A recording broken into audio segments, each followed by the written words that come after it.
before he makes more statements. And I did record the call. That are false to this. I recorded the call. Criminalizing himself. I recorded the call. In his best interest, he might want to listen to this call before he makes any further statements. You don't know what? That's the third time you've done it. You're gone.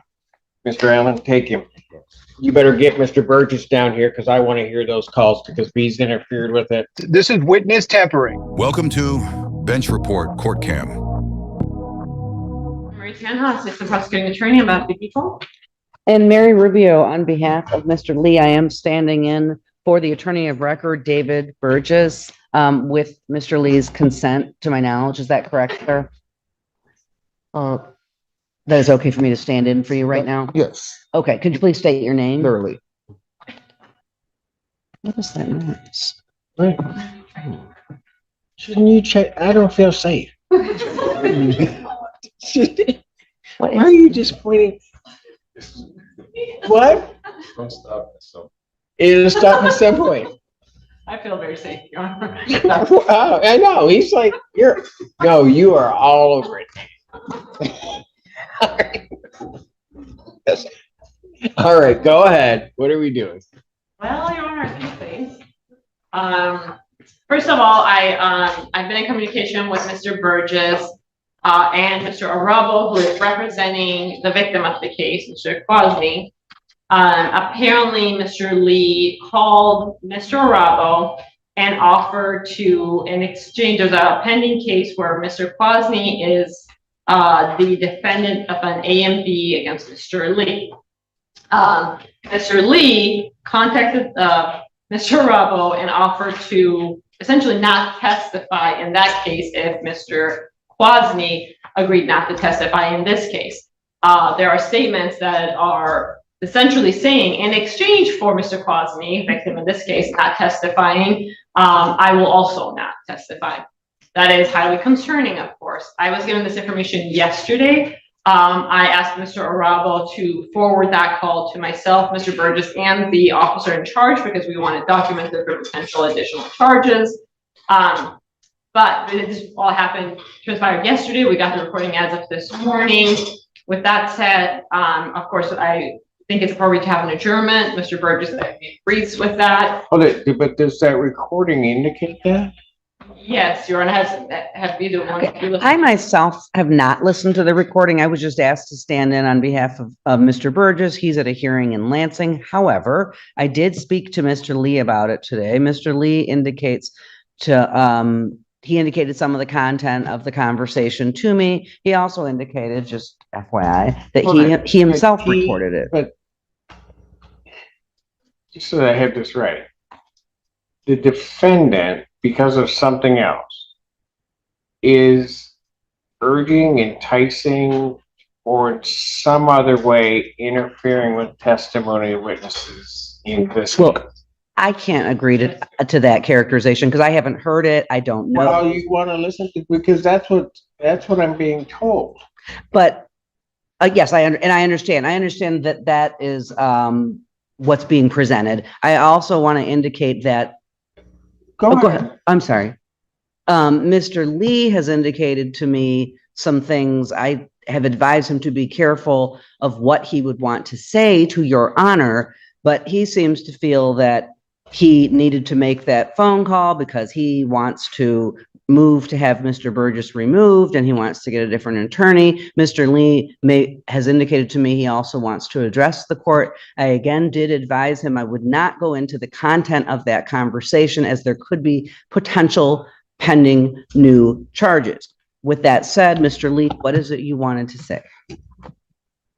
Yes, Judge. I indicated to, what's her name? Mary Rubio, Ms. Rubio. To Ms. Rubio that for a little bit over a month, I contacted my attorney, Mr. Burgess, and I instructed him to contact the lawyers from both sides, the prosecution and the other side that represented Mr. Quasny, and I instructed him to offer a plea or to negotiate some sort of settlement, and he indicated that he would do that.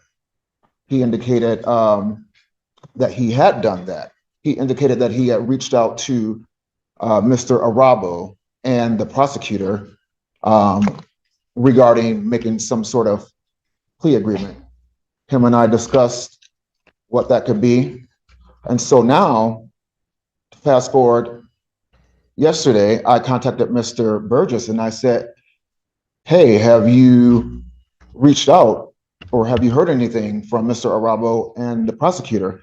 He said, and he indicated that he had not heard anything and that he had reached out to both attorneys multiple times. I knew that to be a lie. I suspected that to be a lie. And I knew that if I were to have him or to ask you to have him removed or substituted, that I would have to prove under Strickland versus Washington that he. I don't know. Are you a lawyer? I was, Mr. Lee, no. To my knowledge, no. So I knew that I had to prove that he was ineffective. I knew that I had to prove that our breakdown was egregious. So I recorded the call myself. And I called Mr. Arabo and I asked if Mr. Burgess reached out and discussed any sort of plea negotiations. Mr. Arabo said, no, sir. He had not had any communications with my attorney. So I confirmed with Mr. Arabo that he had not received any communications about any kind of negotiations with any kind of plea agreements on my behalf. I'm so sorry to interrupt Mr. Lee before he makes more statements. And I did record the. That are false to this. I recorded the call. Criminalizing himself. I recorded the call. In his best interest, he might want to listen to this call before he makes any further statements. In the call that was sent to us, there is indication there's no discussion of a plea. Not what was sent to me. That was recorded by Mr. Arabo. There's very clear that there will be no testimony in his case if Mr. Kwanzi agrees not to testify in this case. So I have the text messages. Further false statements are made to the court, which is not necessarily a problem for me, but I want to make sure that Mr. Lee's rights are preserved. I have the text messages. I want to listen. You don't know what? That's the third time you've done it. You're gone. Mr. Allen, take him. You better get Mr. Burgess down here because I want to hear those calls because if he's interfered with it, that's going to be a whole other issue. I will try to reach him, but I know he is in Lansing, so I'm not certain. Well, even if he appears, but has Mr. Burgess heard the calls? I don't know, Your Honor. They were sent this morning. I asked Mr. Arabo to send them right away yesterday, and we received them this morning. Mr. Arabo can also be available via Zoom if necessary. All right. Okay. I'm just letting you know that what I'm hearing is extremely disturbing. I completely understand that. Your And Honor. so I'm gonna give an opportunity for the defense to give me some explanation, but I'm inclined at this point, I'm gonna hold him in custody. I'm inclined at this point to revoke his bond. I understand. Okay? Okay. All right. Thank you, Your Honor. Thank you.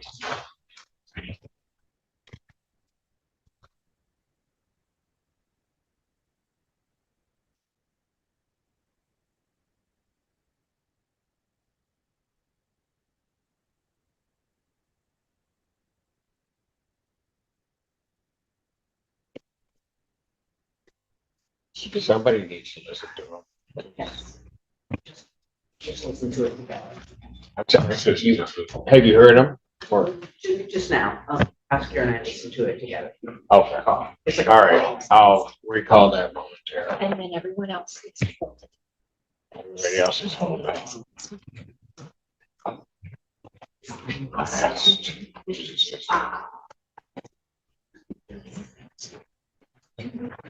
Andrew. Mr. Kennedy.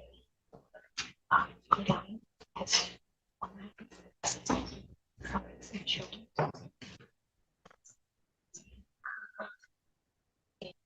think it's Four. Yeah. Okay. Yep. So this one we're going last.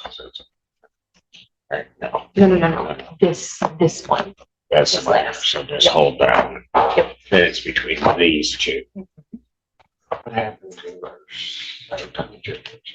That was at 2:00. We haven't gotten there yet. Oh, I haven't talked to you about those at all yet. ow. Okay. All right, but this one has one. And then we gotta bring Lee back out. So who's on this one? This is 4 witnesses with Miss Tanha and I believe Miss Ackerley. So then this is good night. 9 is Burkett. How many witnesses on that? One witness? Okay. Get Mr. Burkett in here. We'll handle that one. I'm gonna take a brief break. We'll handle that one, then I'll get Mr. Lee out. Okay, Thank you, Your Honor. and deal with Lee. That's my order then. All right, Court of State, Larry Lee. All right. Good afternoon, Your Honor. Marie, Assistant Prosecuting Attorney on behalf of the people. I forgot to wait a second. And Mary Rubio, again, on behalf of Mr. Lee, who is making his way to the podium.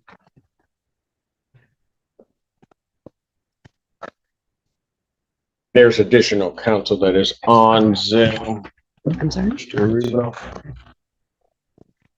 Oh, there you Good go. afternoon, Your Honor. May it please this honorable court, Joseph Arabo on behalf of Stephen Quasny. All right.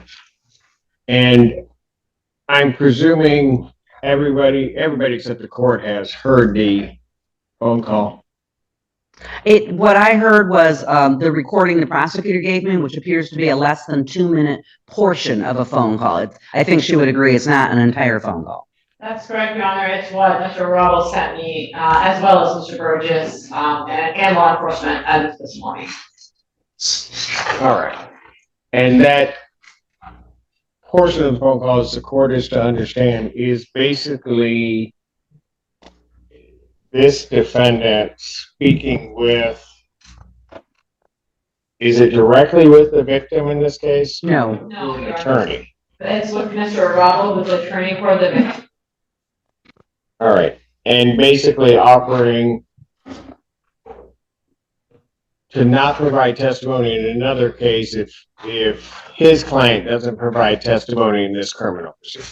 That is how I would characterize it, Your Honor. If Mr. Russell has additional information or different information, he's welcome to. Yes. Mr. Yeah, just to clarify the record, that's a portion of a phone call because I didn't anticipate to record the entire thing. I didn't know who was calling me. And then once I realized what this was, which is an attempt to extort and use this other case that he filed against the victim in this matter to use as leverage to have this conversation at a future point in time, I was quick enough to get on my computer and record it, so that the court is aware of what's going on in the matter where I represent Mr. Quasny, who's the victim in this matter, which is the first matter before the court. Your Honor, if I may, I really object to that characterization that it was an attempt to extort. I've spoken to Mr. Lee at length about the purpose of the phone call. I also listened to the portion of the phone call. Perhaps the court could listen to it. I do not believe that was what was happening at all. And plus, I don't think there was nothing on there that indicated he was trying to extort this attorney or the complaining witness. Frankly, what Mr. Lee has alleged to me is that he and Mr. Burgess have basically had a breakdown of communication, that he's spoken to Mr. Burgess multiple times, asking him to advocate on his behalf to the prosecutor as well as to this other attorney to try to come up with what he has called, not being a lawyer, using the words a settlement agreement or a plea negotiation. That's what he said to me.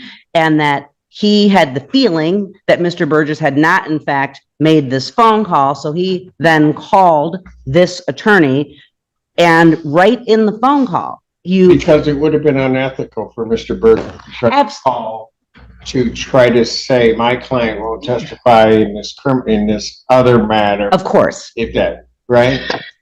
That's Well, what Mr. Burgess may not have done. and that may very well be, but Mr. Lee indicates that, and I haven't seen these, he indicates that he has text messages back and forth with Mr. Burgess, and that Mr. Burgess, quote, lied to him about whether or not he made these phone calls. So he indicates the main reason that he wanted to call. That would be irrelevant. I know that, but Judge, trust me, I know that, but I just wanted Your Honor, to if I make a may. record. What, can I just finish though? Let her finish. Mr. Lee Sure. indicated the main purpose of the phone call was for him to find out whether this attorney could verify whether Mr. Burgess called him. If you listen to the call, the portion of this call, it's literally on there. He says, it starts out with him saying something about plea agreements. It's interrupted. And I believe because counsel didn't realize he was going to need to record this. But anyway, it starts out with him, Mr. Lee, saying something about plea agreement, settlement agreement. Did Mr. Burgess call you to try to, see if I wouldn't testify and then your client wouldn't testify? Yes, he says that. But then he goes on to say, because my lawyer said he called you, and then this attorney confirms what Mr. Lee was trying to find out. And this attorney says, no. You see how easy it was to reach me. I didn't talk to anybody named Burgess. That's what he says. So I'm just indicating that Mr. Lee states that was the main purpose of his call, because he claims he wanted to come in here today and tell Your Honor that he did not want to have Mr. Burgess represent him anymore because he feels Mr. Burgess is lying to him. I'm just representing to you what Mr. Lee has told me. Your Honor, if I may. I'd like to say something. Thank you. Mr. Arabo, it's my turn. One moment.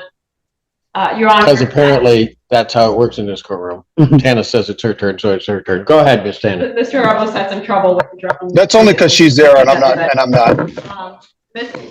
Your Honor, I don't really, quite frankly, care what's going on with the client relationship with Mr. Burgess, or claims Mr. Arabo is making about extortion. That's not something that people are going to get involved in at this stage. What I'm concerned about is there is a clear difference between a plea negotiation and two witnesses not testifying, one of them being Mr. Lee, the other one being Mr. Quadley, not testifying in exchange for something.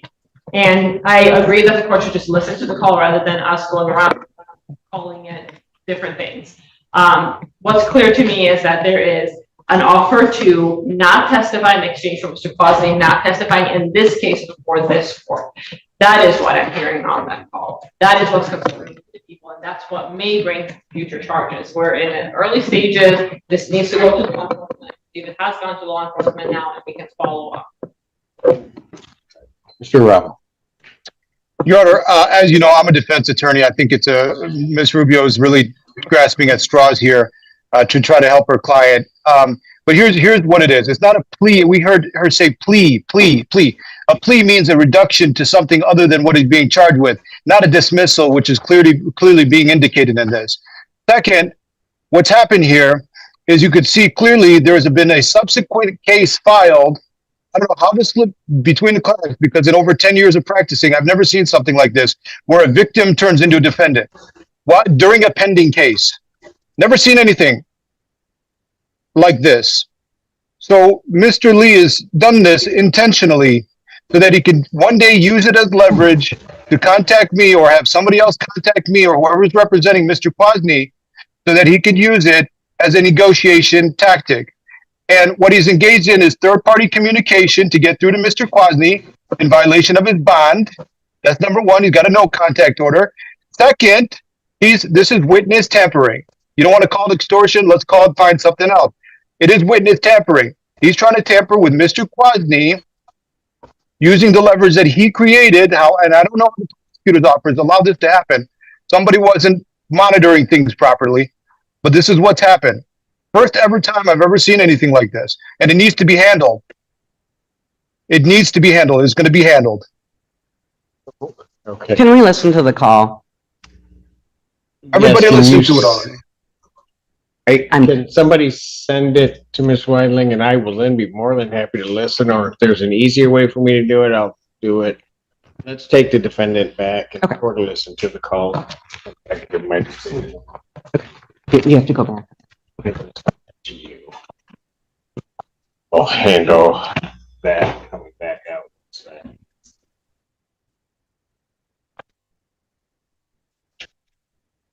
I think Miss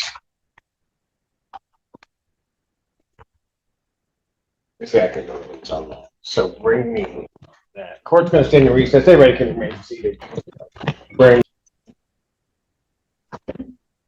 And I got this here. I should have completed that. Now I got Kennedy Brown. And got it. Yeah.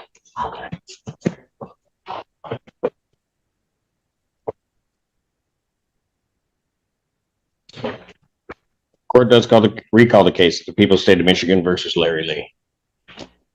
Good afternoon, Your Honor. Marie Tan, Assistant Prosecuting Attorney on behalf of the people. And Mary Rubio on behalf of Mr. Lee, who is approaching. Get your name, please. Clearly. Okay. The issue is in this case that, first of all, we're adjourning the hearing.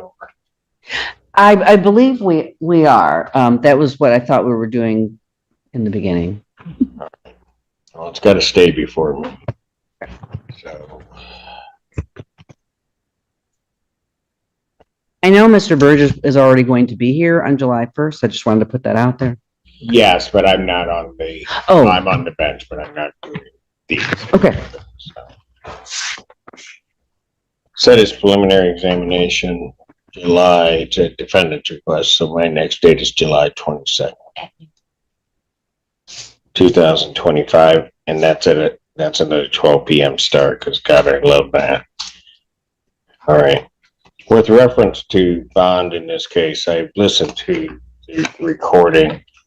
I'm not going to say there's an over exaggeration or an under exaggeration. I mean, I think it's relatively clear when somebody's very clearly points out an exchange or quid pro quo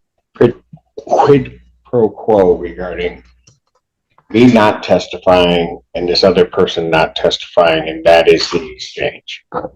I don't know that you get a clearer indication of somebody that is attempting, and especially when they circumvent their attorney, of somebody trying to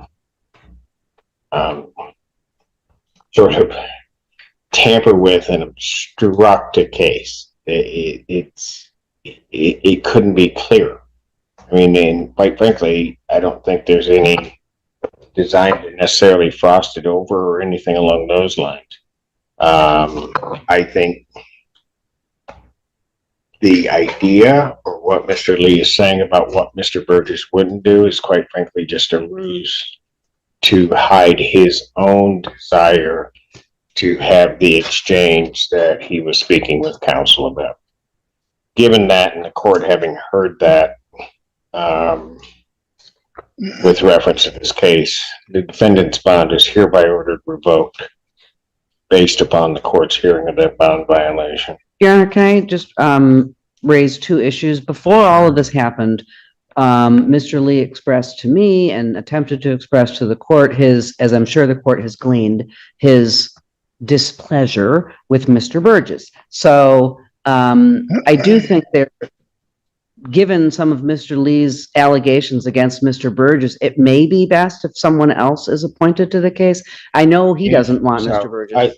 And that's fine. I don't know whether or not he doesn't want Mr. Burgess or not, because I think, as I'm indicating, I think that notion of Mr. Burgess not doing something and then his checking is simply a ruse for him to try to get the message that I want this quid pro quo, this exchange.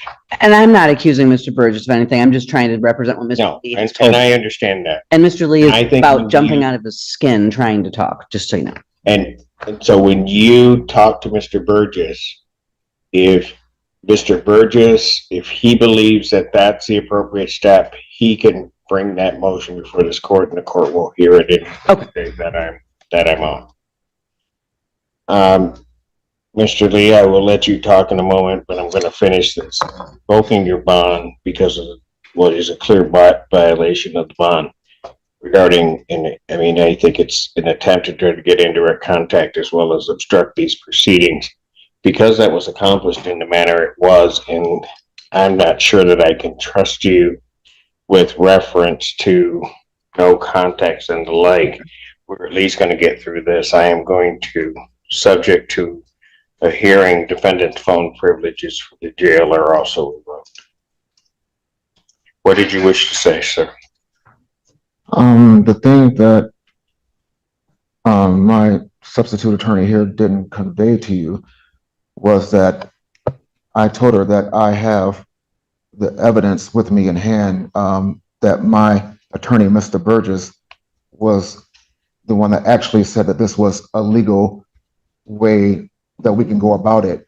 And no, I'm not. You know what, I'm Mr. not- You might as well stop right now. I have the text. Because no, I'm gonna tell you, I don't know if you're misunderstanding something or what, but you are not. Mr. Burgess has appeared before this court.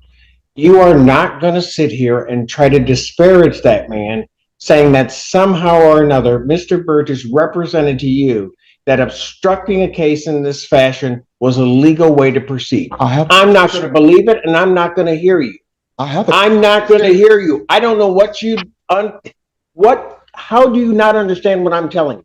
Now, if you've got that information and you think that's what it says, you get it to counsel and the court will take a look at it. But you're not gonna sit here and disparage that man. It is not gonna happen. I'm done. Bond revoked. Thank you. Thank you, Your Honor. Thank you, sir. Appreciate your wait and patience online. No problem, Your Honor. Are you still on the record? Pardon? I Are you am. still on the record? I'm not sure who this kid is or what he's capable of or what sort of messages he can get out to other people. But if the court could put a no contact order because somehow I've become a witness in this matter, I'd appreciate that. A no contact with you? Yep. I don't want to be contacted by any third parties. I want out of this thing and I want to be done with it. Didn't ask to be here. I will add that no contact provision. And Get one of those, Your Honor? but counsel, why don't you let us know how you really feel? All right. We'll I take think the care of that. courtroom And I'll add I that think the no courtroom's I'll been add through that enough no today. contact. Thank you. Appreciate Thank it. you, sir. Take care. Bye-bye. Thank you, sir. Thanks for watching. Stick around longer and click the highlighted videos to your right. See you there.